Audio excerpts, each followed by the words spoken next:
Acabamos de ver, ¿sí?, que tenemos que clamarle y lo que es clamar. Ahora, escucha esto. Vamos a ver algunas diferencias entre la oración, entre el pedir, el declarar, etcétera, etcétera. La pregunta es, ¿cuántas veces Jesús oró por un endemoniado?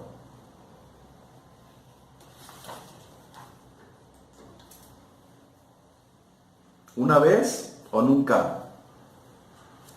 Nunca. ¿Sí? Jesús nunca oró por un endemoniado. Es algo que nos tiene que quedar claro. Jesús nunca oró por un endemoniado. Solamente le ordenó, le declaró la palabra y salió inmediatamente de ese hombre. Amén. Jesús no oró. Otra pregunta. ¿Siempre declaró la palabra para que las personas fueran sanadas? ¿Siempre declaró palabras para que las personas fueran sanadas? No. En algunas ocasiones hizo cosas para que las personas fueran sanadas. Y en otras ocasiones declaró la palabra. Y en otras ocasiones reprendió espíritus de enfermedad para que fueran sanadas. Amén.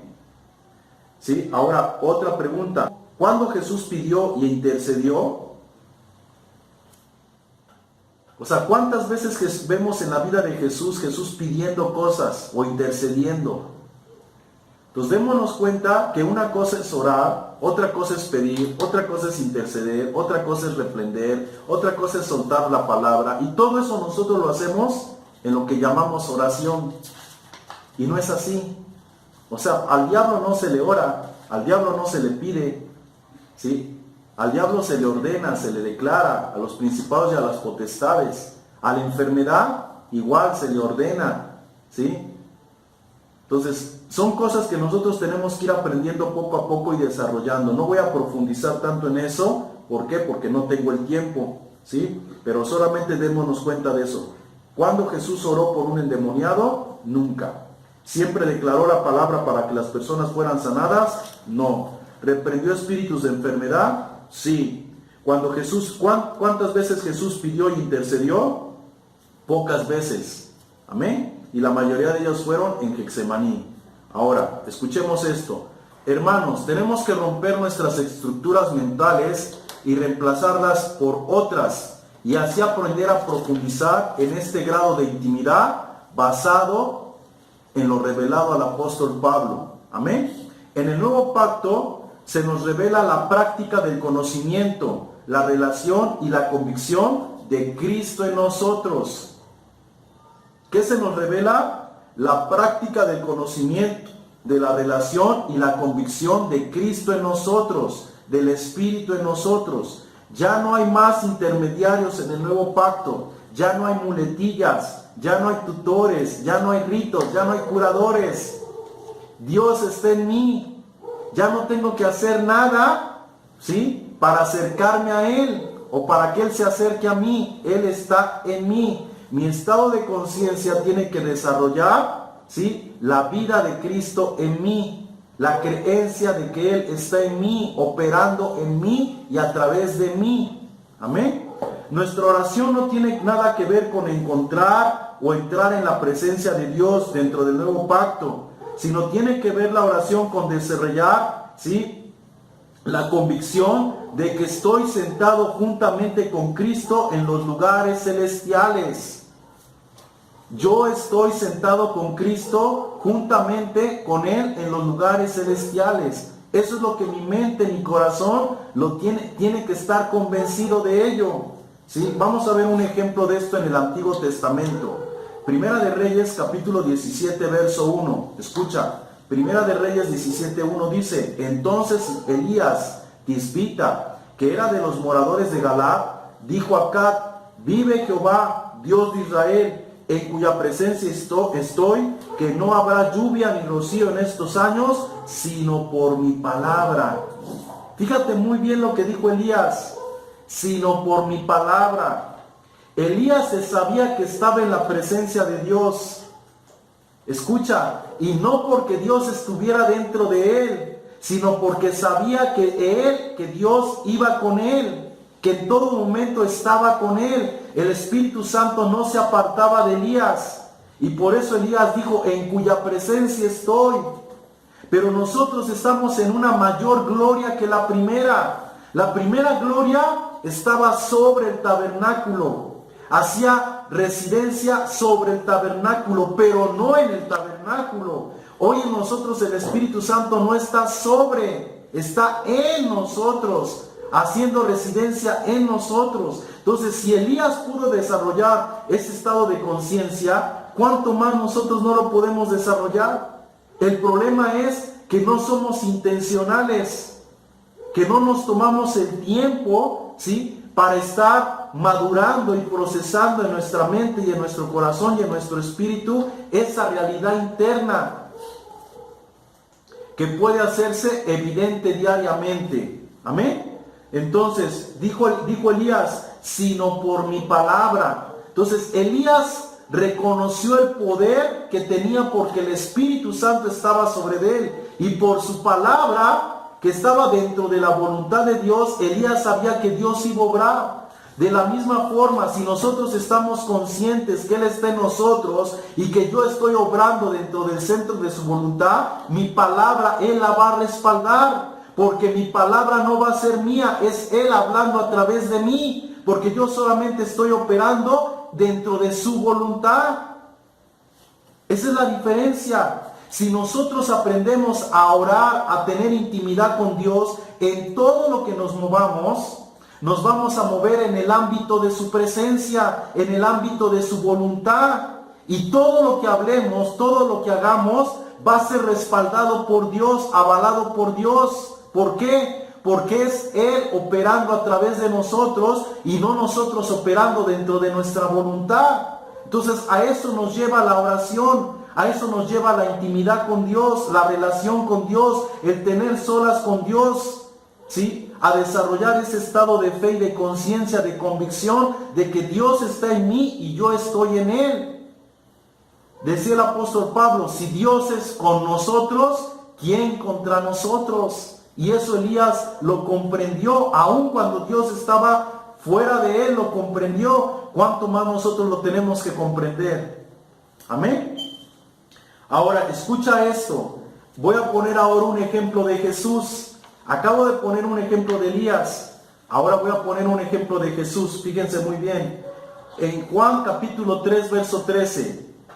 Juan capítulo 3, verso 13. Miren lo que dijo Jesús estando en vida.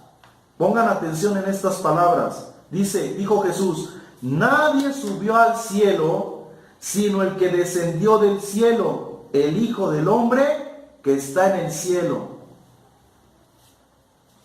¿Ya se dieron cuenta?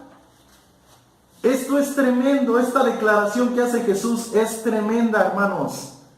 Vuelvo a leerlo. Nadie subió al cielo, sino el que descendió del cielo, el Hijo del Hombre que está en el cielo. ¿Dónde se conceptuaba Jesús? ¿Dónde se veía Jesús?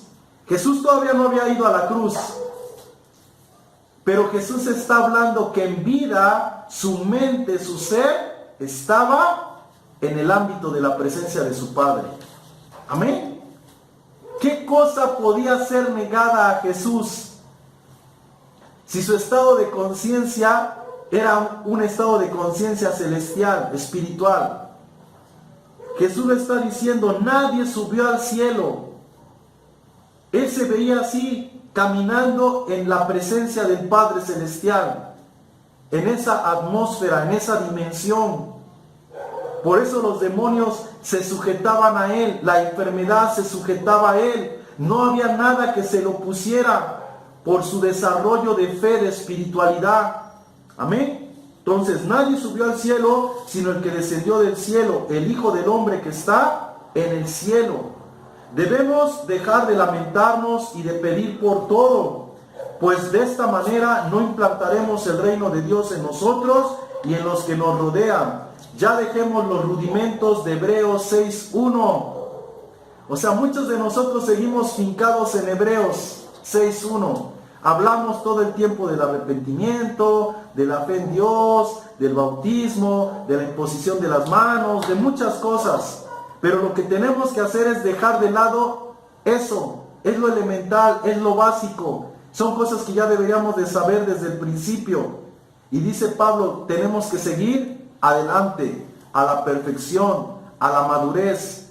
Y la madurez y la perfección viene por un estado de conciencia similar al de Jesucristo, donde nuestros sentidos están ejercitados en lo que es bueno y en lo que es malo. En saber que Dios ya no está fuera de nosotros, sino ahora está en nosotros. Y que nosotros, por cuanto Dios está en nosotros, podemos operar como Él opera. Podemos declarar como Él declara. Podemos ver como Él ve. Pero si nosotros no entendemos la herencia, el llamado y el poder, ¿cómo Dios va a operar? Estaremos encontrándonos buscando cosas fuera de nosotros cuando todas esas cosas están dentro de nosotros. ¿Ok? Sigo adelante. Entonces debemos de dejar de lamentarnos y de pedir por todo, pues de esta manera no implantaremos el reino de Dios en nosotros y en los que nos rodean. Escucha, Habacuc capítulo 2, verso 4, nos habla de la fe del hombre. Dice, mas el justo por su fe vivirá. Habacuc 2, 4. Pero Romanos capítulo 1, verso 17 nos habla de la fe de Jesús. Y dice, mas el justo por la fe vivirá. Entonces, Habacuc 2:4 dice, mas el justo por su fe, por la fe humana vivirá.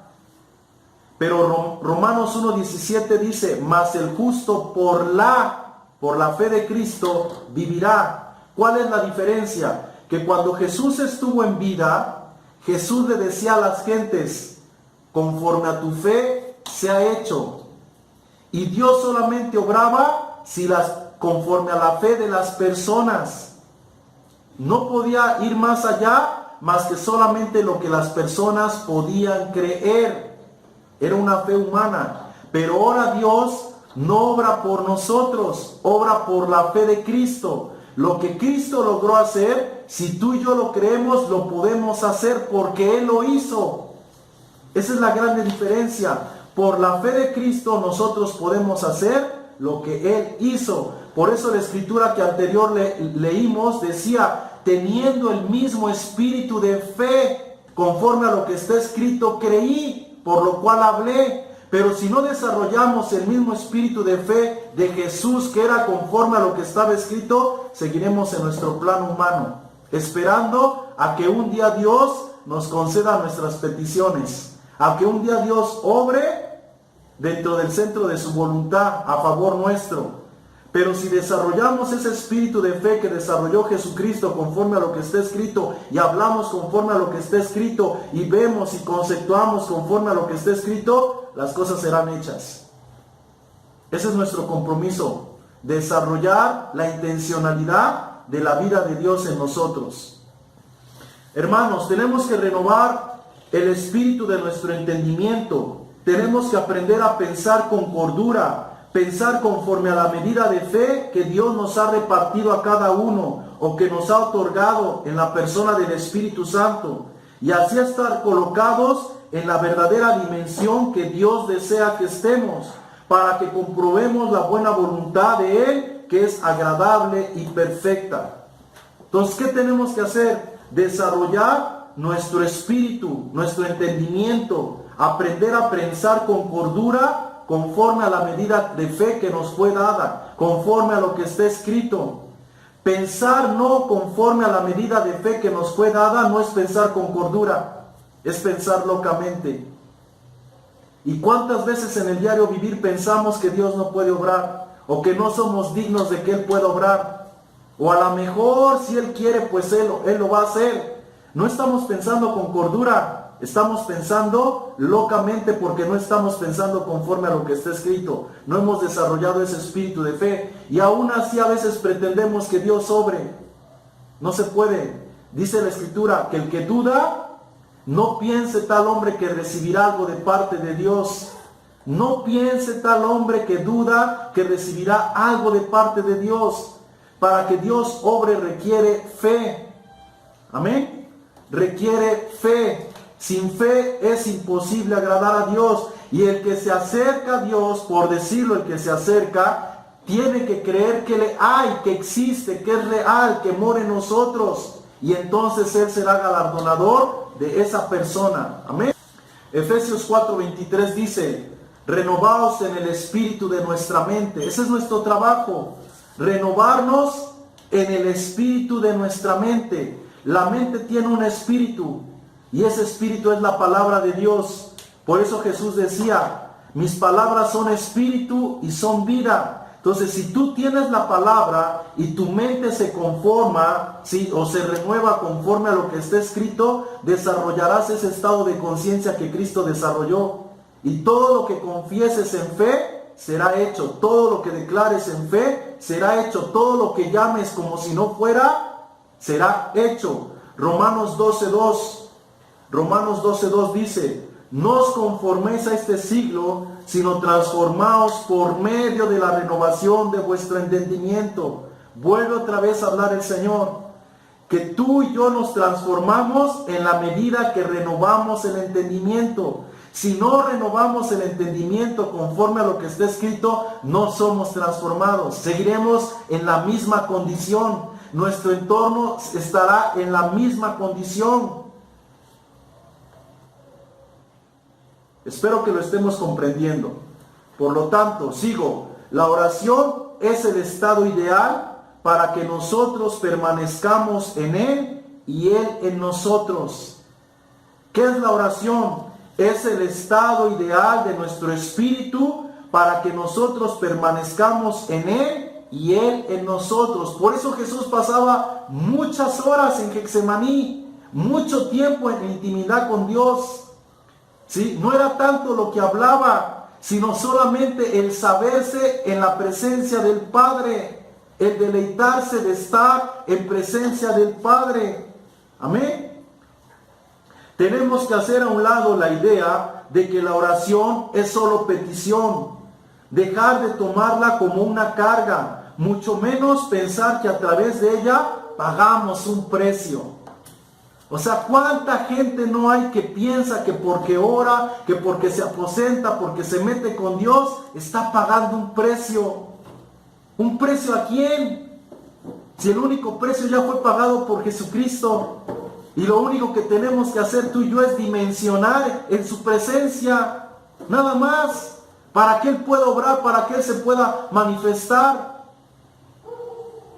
Es una tontería pensar que estamos pagando un precio cada vez que nos metemos en oración. Pero en fin, son enseñanzas que ahí están y que nos hemos dejado manipular y envolver por ellas. Y miremos nuestra condición, no avanzamos.